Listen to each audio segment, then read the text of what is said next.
മലപ്പുറം വളാഞ്ചേരിയിൽ നിന്നും യുവാവിനെ തട്ടിക്കൊണ്ടുപോയി മർദ്ദിച്ചതായി പരാതി. വളാഞ്ചേരി പേരശ്ശന്നൂർ സ്വദേശി മങ്ങാട്ടിൽ സഫ്വാനെയാണ് 8 അംഗ സംഘം മർദ്ദിച്ചത്. ശരീരമാസകലം പരിക്കേറ്റ യുവാവ് ചികിത്സ തേടി.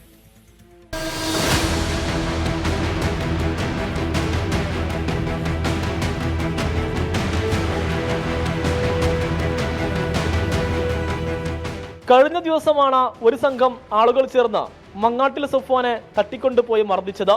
എടരിക്കോട്ടെ ഒരു വീട്ടിൽ വെച്ചായിരുന്നു ക്രൂരമായി മർദ്ദിച്ചത് എന്ന് യുവാവ് പറയുന്നു. മീമ്പാറയിൽ മൊബൈൽ ഷോപ്പ് നടത്തുന്ന സഫ്വാൻ തന്റെ ഷോപ്പിലെ സ്ഥിരം കസ്റ്റമറായ എടപ്പാൾ സ്വദേശി സാബിദിന് ഇടനിലക്കാരനായി നിന്ന് ആഡംബര കാർ വാടകയ്ക്ക് നൽകിയിരുന്നു. വാഹനമുടമയും സാബിദും തമ്മിലുള്ള തർക്കമാണ് സഫ്വാനെ മർദ്ദിക്കുന്നതിലേക്ക് നയിച്ചത് എന്നാണ് പറയുന്നത്. ഒരു വണ്ടിയുടെ കേസ് പറഞ്ഞിട്ട് തന്നെ കണ്ണിൽ മൊബൈൽ ഫോൺ ഉപയോഗിച്ച് കണ്ണിൽ കുത്തി, കവളത്തടിച്ചു, അതുപോലെ തന്നെ നാവിക്കടിച്ചു, കാലുകൊണ്ട് നാവിക്കടിച്ചു, പിന്നെ മുഖത്തടിച്ചു, വയറ്റത്ത് കുത്തി, നെഞ്ഞിലൊക്കെ കുത്തി, പിന്നെ ഒരുപാട് ഭീഷണിപ്പെടുത്തി. 2 ലക്ഷം രൂപ തരാമെന്ന കാരണം. ശരീരമാസകലം പരിക്കേറ്റ സഫ്വാൻ വളാഞ്ചേരി നടക്കാവിൽ ആശുപത്രിയിൽ ചികിത്സയിലാണ്. യുവാവിന്റെ പരാതിയിൽ വളാഞ്ചേരി പോലീസ് കേസെടുത്ത് അന്വേഷണം ആരംഭിച്ചു. 24 തിരൂർ.